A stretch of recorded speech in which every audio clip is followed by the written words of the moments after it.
Imagine, if you will, a world where the ordinary becomes the extraordinary, where every corner lies with mystery and each shadow dances with untold stories. Here, time bends and reality blends with fantasy. Ladies and gentlemen, boys and girls of all ages, welcome to the Emporium of Imagination.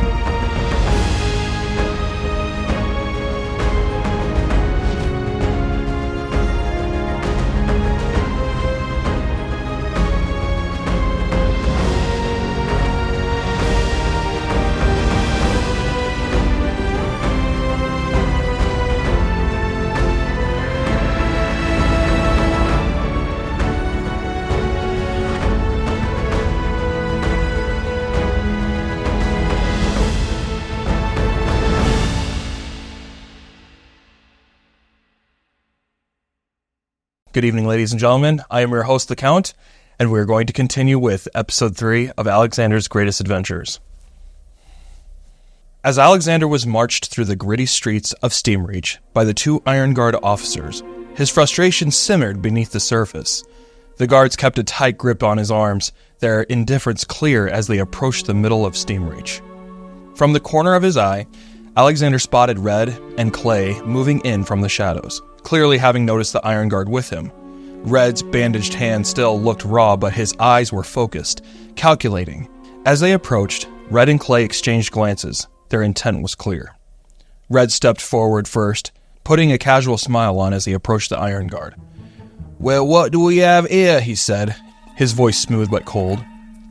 "Thank you kindly for bringing the boy back to us. His father has been worried sick about him." One of the guards raised an eyebrow, feigning interest but clearly unconvinced by the lie. "Is that right?" he asked, his tone almost mocking. "Right as rain," Red responded smoothly. "Wants him back safe and sound." His bandaged hand discreetly slipped into his pocket and emerged with a small pouch, the faint jingle of lockings unmistakable as he pressed it into the guard's hands. The Iron Guard shared a knowing glance, their smirk growing as they accepted the bribe. "Family man, eh?" one guard muttered, his tone dripping with sarcasm as he pocketed the lockings. "Yeah, family," Alexander shot back, his voice laced with bitterness. "Buster's got a heart of gold, right? Tucks us in at night with a bedtime story." The other guard laughed, shaking his head. "Sounds like the kid's got a sharp tongue on him." "Well, it might get dull real quick where he's going," Red said maniacally. Alexander tried to twist away from Red's grip, but the thug's hold was too strong. The guards exchanged amused glances, clearly done with the interaction. "You've got him handled," one of them said with a smirk. "We'll just keep walking." "Enjoy your stroll, gentlemen," Red called after them, his tone mocking as he began to haul Alexander away. As Red and Clay marched Alexander deeper into the streets of Steamreach, the tension was thick. Red, still simmering from their last encounter, was barely containing his anger, while Clay remained silent, his eyes watching Alexander's every move. "You're awfully quiet for someone who's all bark back there with the Iron Guard," Red muttered, his voice laced with venom. Alexander, despite the danger, kept his voice low. "Maybe because I've got nothing to say to those who don't matter." Red's expression darkened and he stopped abruptly, yanking Alexander closer. "Oh, I matter, boy." "More than you think." Alexander glared back, not willing to back down just yet. "If you say so, errand boy." Red's eyes flashed with anger, and with a sudden movement he pulled out a knife from his belt, the blade catching the dim light as he held it up to Alexander's face. "You've got a big mouth, kid," he hissed, his voice shaking with barely controlled rage. "Maybe I should shut it for good." Alexander kept his expression steady, masking the fear bubbling inside him, but he stayed silent, knowing his words would only provoke Red further. Red's grip tightened on the knife, hovering dangerously close to Alexander's neck. "I should have done this a long time ago." Clay, sensing the situation spiraling, stepped in quickly, placing a firm hand on Red's shoulder. "Not here, Red. You don't want to make a mess out in the open." Red hesitated, his knuckles white around the handle of the knife. His anger burned, but Clay's words seemed to anchor him slightly. "Think about it," Clay continued, his voice calm but commanding. "If we lose our heads here, we'll lose Buster's trust. He'll want the boy alive, so we'll show him we can control ourselves. You kill him now, we've got nothing to show but a body. You think that's what Buster wants?" Red growled, the knife trembling in his hand. He stared at Alexander for a moment longer, his eyes filled with hatred before slowly lowering the blade. "You're lucky," he muttered through gritted teeth, slipping the knife back into his sheath. "But don't you think for a second you're off the hook." Alexander exhaled, feeling the tension in his chest ease slightly. Clay gave Red a firm nod, signaling that it was time to move. "Let's get him to the boss. He'll know what to do with him." Red's hand lingered on the hilt of the knife, but he eventually turned away, hauling Alexander along once more. As they dragged him deeper into the alley, Alexander couldn't shake the feeling that he had only bought himself a little more time. As they neared Buster's den, a gnawing dread tightened in his gut, dark and unrelenting. The looming threat of Buster hung over him like a shadow, a reminder that returning to Buster's clutches might still end in his death. Each step felt like another link in those chains, the weight of the hopelessness dragging him closer, deeper into Buster's grasp, where escape felt as distant as survival. As James McAllister entered Steamreach, his stride was purposeful, directed firmly toward the Iron Guard checkpoint. A captain of Iron Guard was overseeing a handful of officers there, his gaze sharpening as he noticed James approaching. "Mr. McAllister," the captain greeted, nodding with a hint of surprise. "It's unusual to see you here in Steamreach. Can I be of assistance?" "There's a boy I need to find," James replied, his voice steady but carrying an undertone of urgency. "Lady Steelhaven saw him in the High City and ordered Iron Guard to escort him back here. However, I have some reason to believe he's not safe." The captain's brow furrowed. "A child sent back under Iron Guard's watch?" he repeated, his tone now one of concern. "Mr. McAllister, I hold my officers to a higher standard. You can be sure the boy is safe if we are involved." James nodded. His tone was calm but urgent. "I was hoping you'd know which men were responsible for overseeing the boy's return to Steamreach, so I may know where to find him." Nearby, a wiry officer with sharp eyes stepped forward, a troubled expression on his face. "Sir," he addressed the captain, "I think I overheard something relevant. 2 guards were bragging earlier about earning a bit of extra lockings for a handoff. They mentioned something about a boy, but I didn't catch the rest." The captain's face darkened, his gaze flicking back to James with a newfound resolve. Then with a decisive nod, he turned to the officer. "Bring those 2 to me quickly." Moments later, the officer returned with the 2 guards in question, both visibly uneasy under the captain's piercing stare. The captain wasted no time, folding his arms as he addressed them sternly. "I'm told you 2 earned some extra lockings today. Care to explain?" One of the guards, a stocky man with a patchy beard, shifted uncomfortably, attempting a weak smile. "It was just a little side job, sir, nothing serious." The captain's expression didn't soften. "A side job?" The other guard, clearly nervous, muttered, We didn't mean any harm, Captain. We were just returning the kid back to Steamreach, that's all." The captain's eyes narrowed.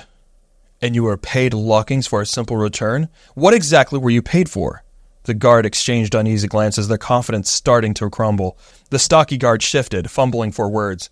"Just a little extra appreciation from some locals. Nothing serious."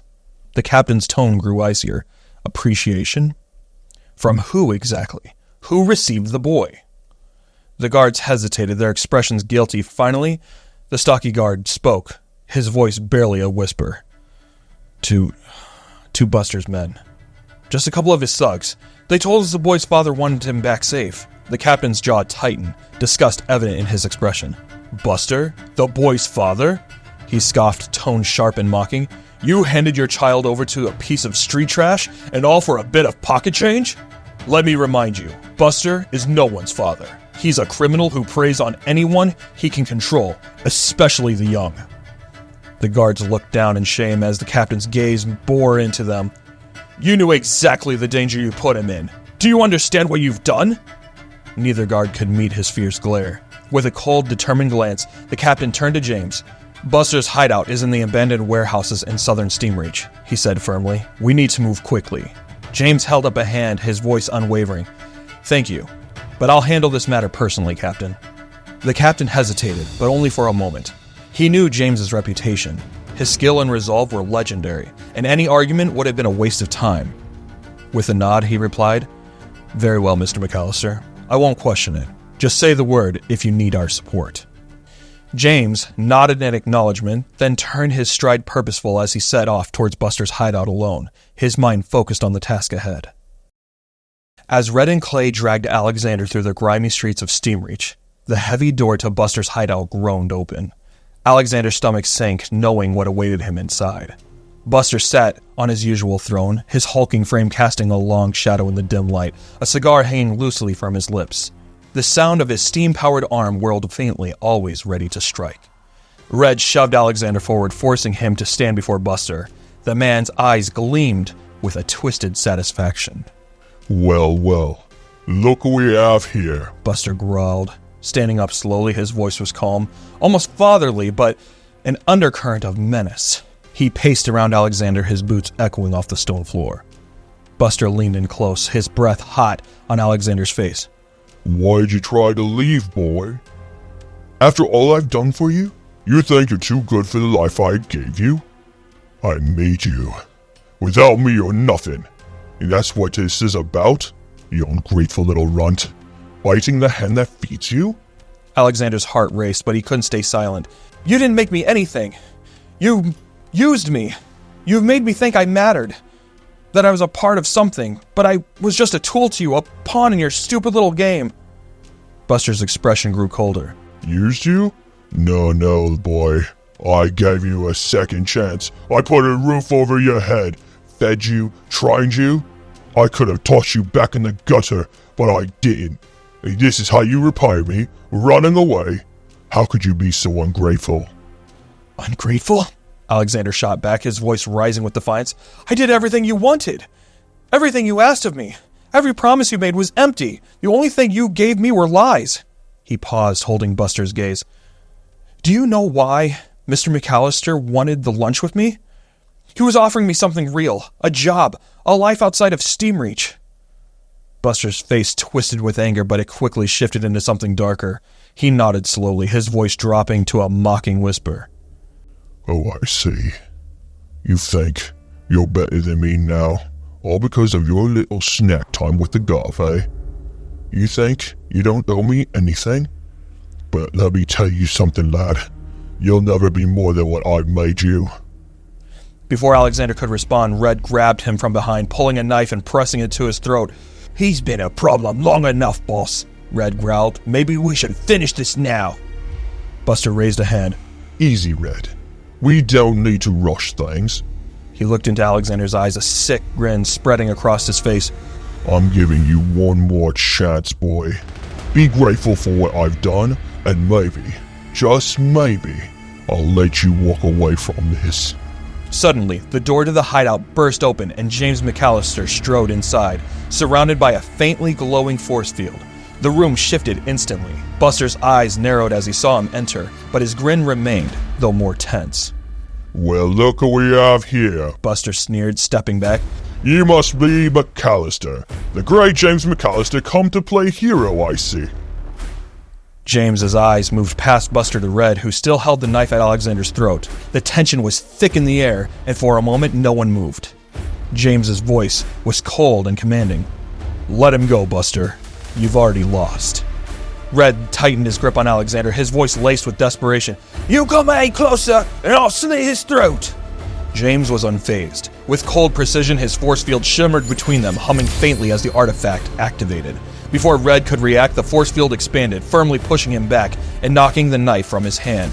Alexander stumbled free as Red crashed against the wall, dazed. Clay wasted no time, charging at James with a roar, his fist swinging wildly, but James was ready. Without flinching, he raised his hand, the force field expanding to absorb the hit. The impact sent Clay staggering back, his knuckles crushed from the force of the blow. With a twist of his hand, James redirected the force field, sending Clay crashing into the wall. As Clay slumped down and Red lay disoriented, a tense silence fell over the hideout. Buster, watching his men fall one by one, realized that brute force wouldn't be enough against James McAllister. The whirring of Buster's steam-powered arm filled the room as he stood over his fallen thugs. For a moment, it seemed like he might lash out in rage, but then, with a deep breath, he raised his hand. Everyone calm down, Buster said, his voice steady but laced with tension. We don't need to keep knocking each other about. I'm a reasonable man, McAllister. James stood firm, his gaze locked on Buster, his force field shimmering faintly, ready to respond if needed. Buster's lips curled into a thin smile as he paced the room, the cigar clamped between his teeth. You've made your point loud and clear. And I'm not a man who enjoys violence. No, not at all. In fact, I'd much rather settle this like civilized men. He stopped in front of James, his grin widening, as though he found the perfect solution. I'm willing to give the boy up, Buster said, his tone almost friendly. No need for more unpleasantries. All I ask is a small price. Say, 10,000 lockings? He leaned in slightly, lowering his voice, as if he was offering a deal too good to refuse. I think that's fair, don't you? For all the time I've invested in the lad. James's expression remained cold, his voice steady. You expect me to pay you for a boy you abused? You've done nothing but take from him. Buster's grin began to falter, but he composed himself again. It's not about abuse, mate. It's about compensation. I've raised him, trained him, given him a place when no one else would. You can't expect all that to come for free. James's eyes narrowed. 10,000 lockings? Buster nodded, smiling again, the gleam of greed in his eyes. A small price for a clean end to this little disagreement. James took a step closer, his presence commanding the room. No deal. You'll let him go now, or we'll end this differently. Buster's smile twisted, frustration evident as he realized the ploy hadn't worked. I'm offering you a way out, McAllister, he said, his tone hardening. Don't be a fool. You don't want things to get messy. James took a step forward, the force field rippling faintly around him. It already is. For a brief moment, Buster stood frozen, his mind racing, his steam-powered arm whirled loudly, twitching with anticipation. Even he knew the odds were against him, but his pride wouldn't let him back down. Fine, Buster growled, his smile twisted into something darker. If you want the boy, you can have him. With that, he swung the steam-powered arm, aiming straight for Alexander, but James reacted first. With a flick of the wrist, the force field expanded, effortlessly absorbing the blow. The room shook with the impact, but James stood firm, his gaze locked on Buster. Seizing the opening, Alexander scrambled out of Buster's reach, moving quickly to position himself behind James. Buster snarled, his rage boiled over as he watched Alexander safely behind McAllister. You think your little bubble's gonna stop me? He spat, his voice thick with fury. You haven't seen my true power. With a furious grin, Buster clenched his steam-powered arm, a surge of energy pulsing through it. His artifact glowed furiously, veins of power spreading across his arm as it hummed, pushed his strength to the max. The joint sparked and the metal plate shifted, straining to contain the immense force building within. Buster came down, crashing his powered arm onto James with all his might, but the force field absorbed the blow like a sponge soaking up water. The effortless deflection only fueled Buster's rage, and he attacked with renewed ferocity, each strike more vicious than the last. Yet, no matter how violent he struck, the force field held firm. James moved with precision, sidestepping Buster's wild swings and using the force field to control the fight. With each strike, Buster grew more desperate, his strength faltering as his arms sputtered and hissed under the strain. Finally, with controlled twist of the hand, James sent Buster crashing into the wall. The impact was brutal, and Buster slumped to the ground, his steam-powered arm twitching weakly, unable to keep going. Breathing heavily, Buster struggled to lift himself, his voice shaky but laced with venom. You'll regret this, McAllister, he muttered, his gaze shifting to Alexander, eyes filled with bitter rage. And you, boy, you can run, but I'll find you. You'll never truly be free from me. Alexander paused, his heart racing, but he forced himself to turn away, clutching James's hand as they moved toward the exit. Buster's low, mocking laugh echoed through the warehouse as they walked away. Remember this, Alexander. No one escapes me. You're mine. Alexander glanced back one last time, his expression defiant. For the first time, he felt the grip of Buster's control slipping away, replaced by the quiet strength of the man beside him. As they stepped into the night, Alexander looked up at James. A mix of awe and gratitude flooded his expression. James glanced down, offering a small, reassuring nod. You're free, Alexander. Buster will never control you again. Alexander swallowed hard, a tear slipping down his cheek despite his best efforts to blink it away, because for the first time, he felt the chains of Buster's control truly slip away, leaving him with the overwhelming realization he was finally free. And that, ladies and gentlemen, concludes episode 3. What an adventure so far. We get Alexander from the streets, and now he's going to the high city with James McAllister. Buster's out of the picture. So now one adventure is done, and now we're going on to the next one where Alexander has to adjust and being in the high city. You talk about going from rags to riches, and it's a whole different culture. People won't accept him for the most part. We already saw that in episode 2. So how is Alexander going to adjust? How is Lady Catherine, McAllister's wife, going to react with Alexander when he brings him home? The next adventure is him adjusting to his life in the high city. Obviously, in my opinion, between you and me, I think there's going to be a little bit of growing pains.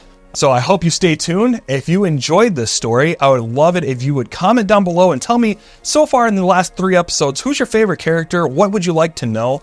What would you like to see happen in the story? And maybe I can put a little special word into the writer about implementing some of those suggestions. If you thoroughly enjoyed the story, I'd appreciate if you leave a like and subscribe, and also click that bell icon if you'd like to be notified when the next episode drops. And I can give you a hint that episode 4 is not too far away. And before I end the video, most importantly, I want to take a little moment to say thank you to our veterans and active duty service members.